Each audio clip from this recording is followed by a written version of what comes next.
Tako, zdaj pa vabim k besedi še našo direktorico, dr. Natašo Potočnik, ki ustvarja okolje za nas, relativno majhen, ampak močan kolektiv, ki se ukvarja tako z izobraževanjem, tudi pokukamo na področje dela, predvsem seveda pa se ukvarjamo z neformalnim izobraževanjem odraslih in tudi številnimi podpornimi dejavnostmi in v vse to še kako verjamemo. Izvoli, Nataša.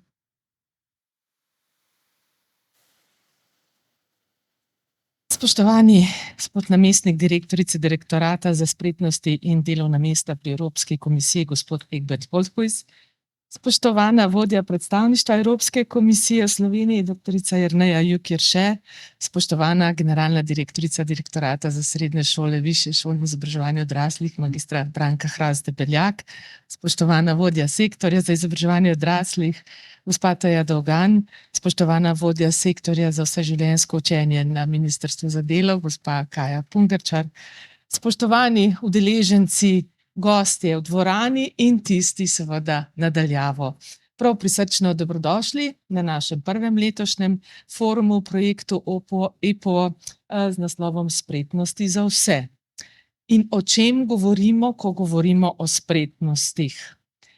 Čeprav je za marsikoga prva asociacija na temo spretnosti usposobljenost za delo, ne gre vse pozornosti namenjati neformalnemu izobraževanju vezanemu na poklic in delo. V raziskavi PIAAC se je namreč izkazalo med drugim tudi, da je neformalno izobraževanje mimo potreb trga dela bolj povezano z doseženo stopnjo razvoja spretnosti kot tisto, ki je v funkciji dela. Ko govorimo o spretnostih, govorimo o spretnostih v najširšem smislu, tistih, ki so potrebne za polno vključevanje na področju dela in enako zavzeto o nujno potrebnih spretnostih za dejavno, družbeno in zasebno življenje. Govorimo o spretnostih, ki so prenosljive in neobhodne v mnogih osebnih, družbenih in seveda delovnih situacijah. Pri tem mislimo na vse skupine prebivalstva v vseh starostnih obdobjih, ne le delovno aktivnih, saj te spretnosti pridobivamo celo življenje.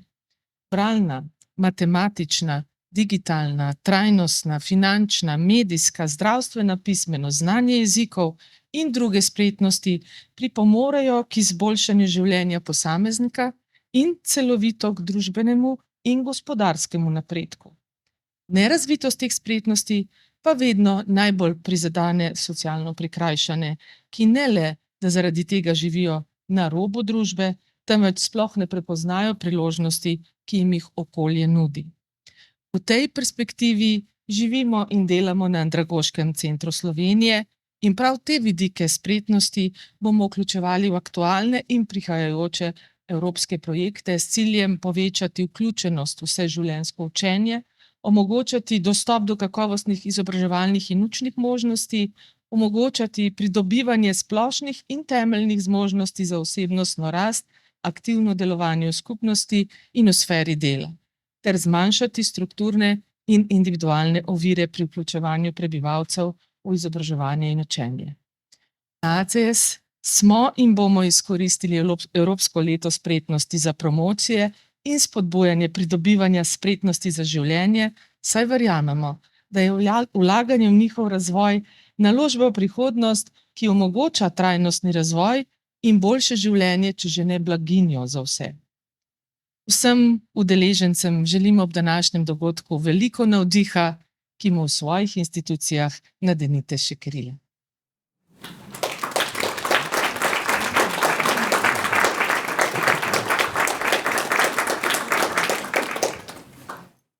Hvala lepa, Nataši, tako prijazne besede.